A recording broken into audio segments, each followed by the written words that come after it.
the conversations we're having now, like right now, we are at this turning point that if we can get rid of Trump and all the ugliness and corruption and divisiveness that he embodies, we have a chance to do something that is absolutely fantastic for America right now. We're having conversations about class injustice, about race, about police forces we would never be having in year 3.5 of a Hillary Clinton presidency. We just wouldn't. It would be a very similar trajectory. And that's the same trajectory that saw no real wage growth for working class people for 40 years, right? This is a very, and so in a lot of ways, and I don't know if I'm quite ready to commit to this, but in a lot of ways, I wonder if we can do the right thing now, and if we can pull it together, maybe America did in fact choose the right poison in 2016 of those people who felt not seen or heard or represented in the ballots. And maybe the conservative voters who refused to vote for Hillary, despite her obvious brilliance and competence and qualifications, maybe the signal to say, right now, I'm going to let my anger and resentment blow everything up and pull everything out into the open in a way. Maybe that's a better trajectory when we look back in 2030 and 2024. This still has the opportunity to be a moment of sort of punctuated equilibrium. And I don't know the answer to that. But you said the other day that while he may be one of the greatest things to ever happen to America, that's only if we wake up, right? That's right. That's right. And so it's only if we say because he gave voice to a lot of things that Americans knew for years. The game is rigged. The elites are condescending and sanctimonious. Politicians don't care about you as much as they care about corporations. You also said the Democrats had lost the communication with their base. Right. He said a whole number of things that were true. And you did. Didn't you say that? Oh, yeah. That's my belief. But he was also saying to the African-American community, what do you have to lose? They're not paying attention to you. Also, not without factual basis. So the question is people chose somebody who instead of saying things that they like and then not fulfilling those, said things that they liked and that they could agree with and that they could hear in a voice, even if he does nothing about it. That's a very interesting choice. And so in doing so, the hope is that by him now embodying the opposite of everything that he promulgated, we can really look at it and perhaps disavow it more completely than we have before. And maybe he's the imperfect messenger who is dropped in the middle of this with his, what I think are base instincts and divisiveness and lack of care and competence and lack of care of anyone but himself, and to give us an opportunity to really look in the face a lot of the divisions that we've taken our eye off, as much as Billy and I did all those years that we didn't do very much in politics. So you say that. I'm sorry, go ahead. You say that, but is he the guy then to take it forward from here and fix it? The guy who you pay, the guy in hockey who you bring in as the enforcer to bloody a bunch of lips and to stick his finger in people's eyes and to vent all your frustrations isn't the goal scorer who you want. The guy who you by definition bring in because he's not an expert, because he'll destroy and blow everything up, by definition is not the person who you want to rebuild.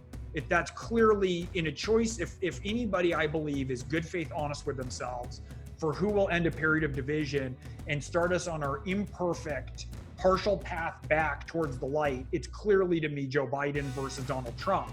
But I think Trump was a guy who was capable of destruction and blowing up the system and forcing a lot of the toxins to the surface in a way that Hillary couldn't have been. And part of me is, maybe part of it is we doff our cap and say, hey, you guys won. Now we got to be grown-ups about how we're going to put this together, and we got to be honest, and we got to get over our more base childish instincts and figure out how we rebuild now together. But we're afraid you guys are going to cause chaos from here. That's right.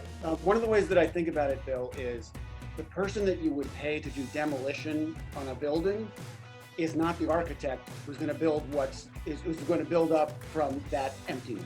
They're not the same skill set. We've just had the demolition for 4 years, but that's not the person that you would want to rebuild things. You know, to amplify something that Gregg had said, we're doing a lot of work now with evangelical groups, pastors who are working with faith-based voters who voted for Trump in 2016 and have now moved away from that for a whole host of reasons that are probably obvious to you. And one of the things that they say to us is, You have to start thinking about political affiliation in the same way that you think about addiction. If you go up to someone who is addicted to opioids, it is not a successful strategy to say, look what you're doing to your family. Look how you're destroying the people that are around you. Instead, you go up to them and you create affiliation. You say, I understand the pain you were in, and I understand why these pills felt like they were working for a while. I get that it might have been better for a little while to be on this program. Now let's look at, does it work for you as a lifestyle? In the same way, we talk to candidates all the time about saying to Trump voters, I get what was fun and what was funny about Donald Trump in 2016. I get that it was funny to watch him own the libs. And the fact is the Democratic Party had lost touch a little bit. And I understand why it was appealing to look at someone who was saying, I'm going to blow the whole damn thing up. I get that. Here's the issue. Now it's 4 years later. He did blow the whole damn thing up. And we are facing a problem in COVID that only a federal government can solve. We don't have one. And don't get sucked into the argument about big government versus small government.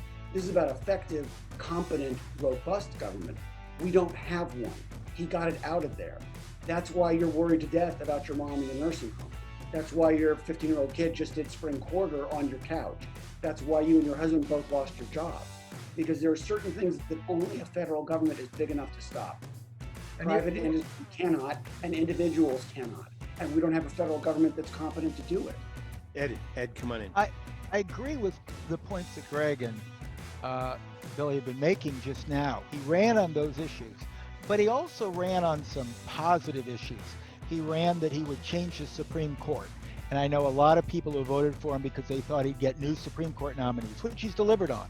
He ran on build a wall, and he sort of built it. He certainly has thrown a lot of muscle and weight into stopping immigration. He also ran on 4 promises. I'm sorry, he ran on 4 promises.